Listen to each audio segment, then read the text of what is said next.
la red ferroviaria en México. Ya nos explicaban nuestros compañeros de Mega Noticias, tanto del norte como del Pacífico, cómo está la situación, desde luego en la Ciudad de México con Leonardo Ferrera, cómo está la situación del sistema ferroviario mexicano, tanto de carga como de pasajeros. ¿Hacia dónde se debería mover México? ¿Hacia dónde podrían las inversiones dirigirse para realmente convertir un sistema ferroviario eficiente, efectivo y eficaz? Y para esto, bueno, pues tengo el gusto de saludar a Rogelio Rodríguez Garduño, académico de la Facultad de Derecho de la Universidad Nacional Autónoma de México. Doctor, qué gusto saludarte. ¿Cómo te va? Muy buenas tardes. Muy buenas tardes. Es un gusto saludarte a ti y a tu auditorio. Rogelio, ¿tiene futuro el sistema ferroviario mexicano realmente así como nos los pintan, como nos los han pintado en cuanto a las inversiones que no sé dónde están?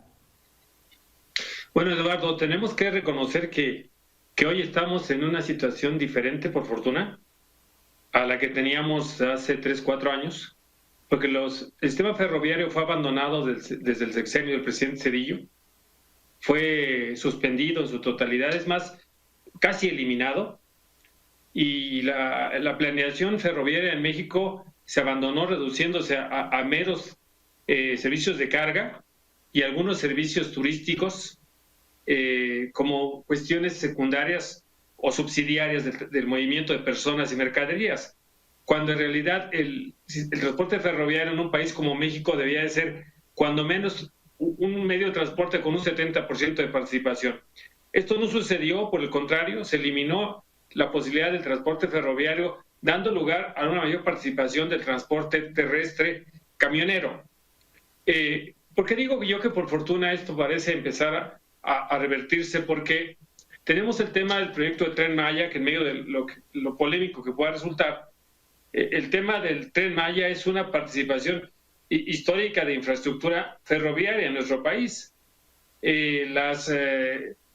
Los proyectos de trenes, por ejemplo, Toluca, que por fin se pondría en marcha, ojalá, el esquema de la conexión del tren interurbano, y ahora el tren que llevaría desde Lindavista hasta el aeropuerto de Santa Lucía, desde el punto de vista porcentual, representa un avance en la oferta ferroviaria de nuestro país. Ahora, ¿es suficiente? No. No es suficiente. Esos proyectos, adición de los servicios ferroviarios alineó una serie de proyectos del presidente de la República y son formas subsidiarias. ¿Pero qué nos falta? Nos falta un diseño de política de medios de transporte donde el transporte ferroviario participe con un mucho mayor porcentaje, porque nuestro país requiere ser conectado también por la vía ferroviaria. Por supuesto, no desestimar el autotransporte de carga y de pasajeros, y apostarle también a los marítimos, por supuesto.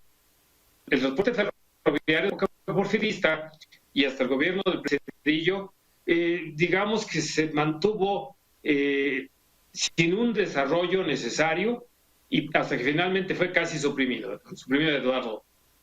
Así es. Rogelio, ayúdame a entender esto sobre todo como sociedad, ¿no? Porque ahora lo controvertido del Tren Maya, se habla mucho del impacto ambiental, se habló mucho de que no se iba a tumbar un solo árbol, que sí se han derrumbado cientos de árboles, que se ha dañado el ecosistema. ¿Cómo hacer sustentable un crecimiento de esta naturaleza para que salga beneficiado desde luego el transporte de carga, que sea beneficiado desde luego también el transporte de pasajeros vía tren, pero que no haya estos dimes y diretes y esta politiquería? Porque entonces, ¿para dónde nos movemos, Rogelio? O sea, se necesita crecer, sí, pero ¿a qué costo, no? Bueno, sin duda que toda obra humana tiene afectaciones al medio ambiente. Las manifestaciones de impacto ambiental y lo polémico que esto pueda resultar, no debe perdernos de la realidad de que en toda obra humana, y estas tienen afectaciones al medio ambiente. Ahora, ¿qué medidas de mitigación o qué medidas de remedio inmediato se estarán tomando? ¿Qué inversión para recuperar los ecosistemas o para hacer armónico el desarrollo con los ecosistemas? Es algo de lo que deberíamos estar hablando, y sobre todo esto demanda inversión de capital. para mantener esa armonía, por llamarlo así, entre la obra, en este caso ferroviaria, y el equilibrio ecológico, sin dejar y reconocer y enfatizando que el daño ambiental es evidente. Los daños ambientales son evidentes y lo que no debemos permitir es que haya un trastorno irremediable al esquema medioambiental existente. Ahora, ¿qué debemos hacer? ¿Hacia dónde vamos y cómo debemos realizar estas cuestiones? El Tren Maya tiene un problema indiscutible. El Tren Maya se ha modificado desde su planeación originaria en el trazado de la vía férrea, en el tendido de la vía férrea, en los puntos de llegada, etcétera. Y estas, digamos, improvisaciones por cumplir con los tiempos de entrega de los megaproyectos nos conduce a decir que estos desarrollos tendrían que ser más cuidadosamente planeados y, por ejemplo, hacerlos armónicos con respeto a la propiedad y a la coexistencia de los pueblos, de las culturas por las que pasará el Tren Maya, y hacerlos copartícipes, Eduardo, porque no quisiéramos en los próximos años tener solo empleados o solo gente asociada en vía secundaria, si no es que terciaria, a estos servicios, sino hacerlos socios de estos procesos. ¿Y hacia dónde vamos? ¿Necesitamos inversiones? Sí, necesitamos inversiones para que se lleve a cabo la mayor construcción de vías férreas, retomar el crecimiento postergado de México en el transporte en la vía férrea.